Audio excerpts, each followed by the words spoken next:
I'm Malcolm Van Delst, and this is an excerpt from How Low Can You Go, Book 5 in the Do the Wrong Thing series. Last time in How Low Can You Go, Ava had sex with the mustache man to repay him for driving to Rick's to pick up the acid. Then he offered to drive her to Concord, where she settled in and started selling acid. Trigger warning, sex and suicide. This is a rewrite of that chapter. New skin. On the way home, Leon, the mustache guy, reaches over and puts his hand on my leg. I wriggle and smile. Why not? I've fucked much worse. The Christian nerd friend of Greg's, for example. The TV on, the nubbed carpet underneath, the flabby creature flopping above me, like being underwater. A few days later, I called the suicide helpline, who, well, I guess it was a connection, and here I am today. Reality is clear and air full now. I don't drink as much. I'm going to art school. Sex is good, the sensations, I mean, even if the person I'm doing it with doesn't excite or, well, interest me.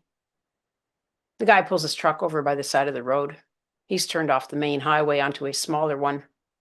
I'm wearing a full body leotard with jean shorts, and the gear shift is between us, so the physical logistics, I'm not going to blow him or anything else. After a few minutes of fumbling, he smiles ruefully. When we get back to yours, eh? I nod. Making the journey from his truck to my front door, I desperately wish to disappear. Not that anyone I know is going to see me with him. The upstairs neighbors, his friends, will find out from him. Curly-haired mullet and mustache, a fucking mustache. Acid-washed jeans up to his waist and cowboy boots. It's embarrassing even now as I type. He fucks me on the edge of my bed. It's dark by this time. We're quiet. I don't want Eduardo to hear. Embarrassment, and I wouldn't want him to think that he could fuck me too. Bent over backwards, Leon on his knees against me, pants around his ankles. I've removed my leotard completely. My orgasm is uneventful. Okay, but the disgust I feel. What kind of woman wants to be with a guy like Leon? Unattractive and out of fashion. Do French Canadian women? No. There are guys like this in English Canada too, and their counterparts have frizzy, blondish hair and wear country charm dresses. They smoke, drink, and sneer. Maybe they don't. They're larva women, dull, slow, waiting to have babies. I can take you to Concord next weekend, he says as he pulls up his pants. I have to work, but I can fit it in. Okay, thanks, I say, sitting up. If I ask one of my brothers to take me to Concord, they will, but they won't want to. Family. You do anything for them, but you resent it. In our family, it's more men must look after women. A big chore for them, but a big chore for us as well. To be in need when you're not, and to keep your strength focused on narrowly prescribed, working class, and church-approved ventures. I charge a U-Haul trailer to my trusty MasterCard and fill it with as much of my belongings as possible, leaving what doesn't fit in a huge pile in the basement. Will I be able to find a job in Concord? I don't care if other people sell acid or marijuana. These aren't hard drugs. Still, there was the time when Neil had the taser that looked like a gun.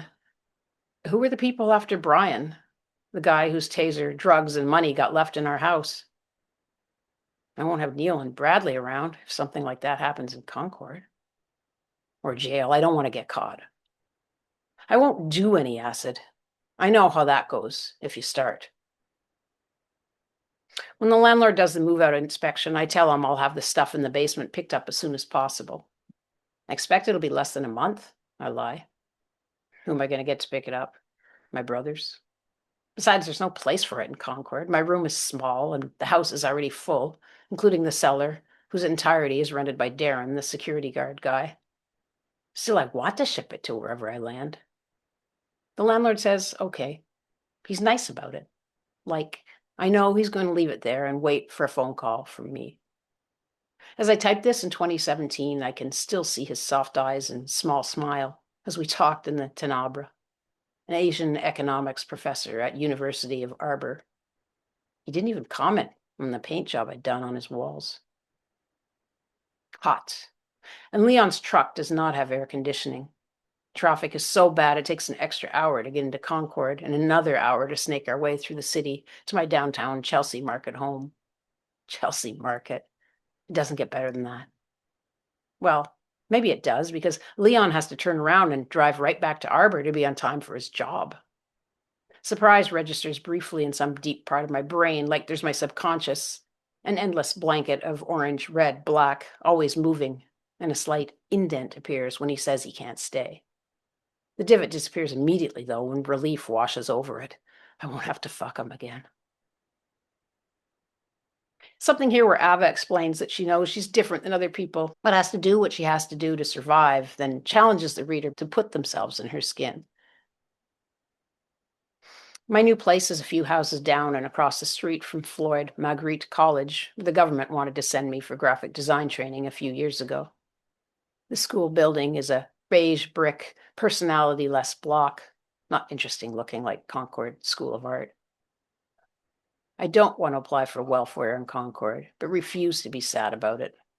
I didn't design this world where men are people and women are tits and ass. I apply at any and every restaurant and bar. No one calls. I sit on the steps of my new home with 2 clothing racks in front of me, slightly to the left of the cement path through our yard. The racks hold garments I got from the house in Arbor. I made signs for my sale. Clothes of love, they say, in multicolored and decorated pastel on cardboard. Next door, the neighbors sell clothes too, but without any signage. People walk past me and turn in there. My heart flutters. Relax. At the very least, sitting outside on your step in the sun gives you something to do. Leon cared more about his job than having sex. Is it my signs? Do they signal one thing while my nervous face another? Admirable. His job must have started in the middle of the night, so he's not a car mechanic, despite how he dressed. Some kind of factory worker, probably. I leave my spot and go next door, where I buy a pair of cowboy boots and a black lace teddy.